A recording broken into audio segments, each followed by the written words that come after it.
What's up, everybody? My name is Justin, and welcome to another episode of Whiskey Tiers, where we taste, review, and grade on a tier system: whiskey, bourbon, scotch, etc. And on today's episode, we are doing Rod and Hammer's Cask Bourbon, hand selected by Tasters Club, cask proof by SLO Stills.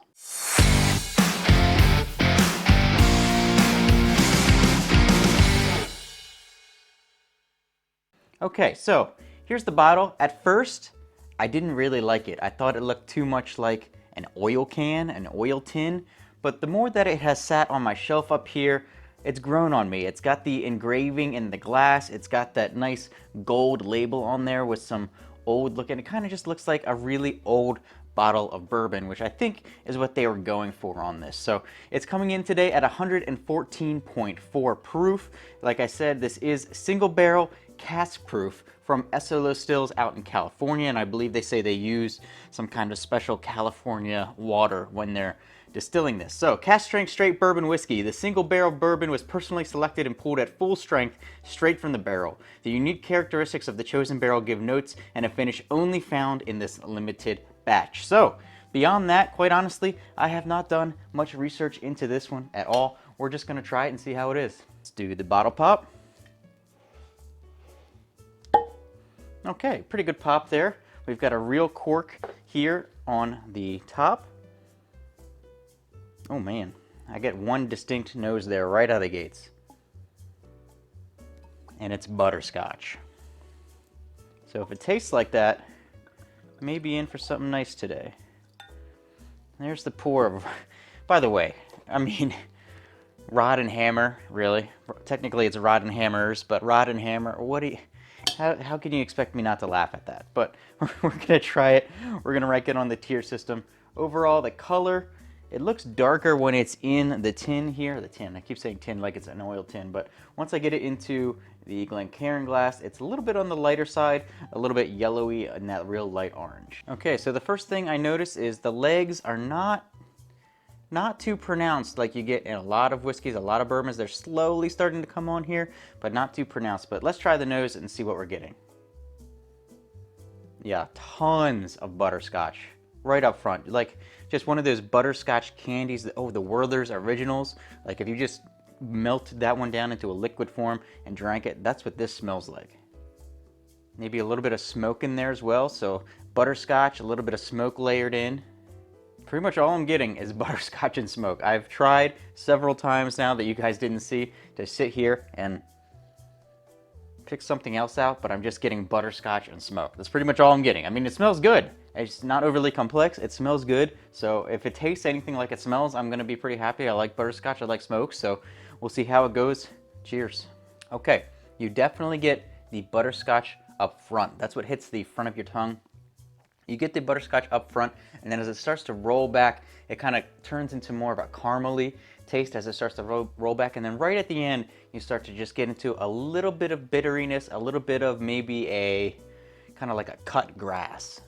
Yep, butterscotch into caramel, maybe a little bit of like if you took I can't believe it's not butter and just kind of spurts that into your mouth, you get that kind of notes in there as well.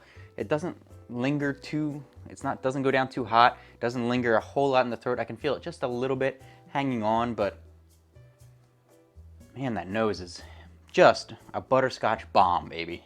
That's alliteration for you.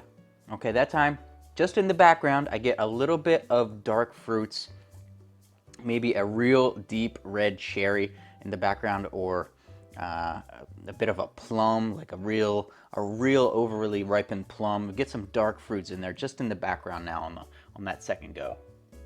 Okay, so overall, I gotta be honest, when I saw this bottle come in from Tasters Club and I saw what it looked like, I was expecting this to be just pure burner oil going down my mouth. But so far, the nose has way outdone itself. The taste, I don't think it's quite up to the nose, but it's not too bad either. So we're off to a great start. Let's try it with a little dash of water. Holy moly, with that water, the butterscotch is even stronger. I cannot believe it.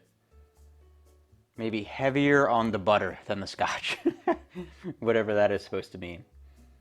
Just such a strong butterscotch on the nose. Okay, so with the dash of water, it's basically the exact same all the way around, maybe a little less bitter on the end, but pretty much same nose, same taste profile, just a little bit smoothed out and dumbed down. Okay, so I just realized I don't have any ice balls made. So we're not going to do this one on the rocks today, just neat and with a dash of water. And overall, I gotta say, I had never heard of Rod & Hammers before I got this from Tasters Club, so that's one of the reasons I do like Tasters Club, because sometimes I get stuff that I've never heard of from California. I'm from Maryland, so opposite sides of the coast could be a reason why. But I gotta tell you that overall, I am pleasantly surprised. I was expecting this to be quite down there. I was not expecting it to be good at all. I thought this was going to be pure mixed drink whiskey that I was going to be sipping into here. It was just going to burn and taste like asshole. But thankfully, that is not the case. The nose is an absolute butterscotch bomb. The taste follows up with the butterscotch. You get some caramel in there. You get a little bit of the red fruits in there. A little bit bitter on the end, just with some of that dry grass bitterness kind of in there when it's neat, but overall pretty good. So if I'm going to rate this on the tier system, which I am because that's what we do here on the channel, I think I'm going to go with the B tier. We're going to put this one on the B tier. It's not higher just because I think it's missing a little bit of the complexity. It's pretty much a one-shot, one-trick pony, which isn't bad because it's very good at what it does with that butterscotch underlying tones, but it's missing a little bit of the complexity in there, and I think just because of that tad bit of bitterness, it's going to go in the B tier. But B tier, still very, very good.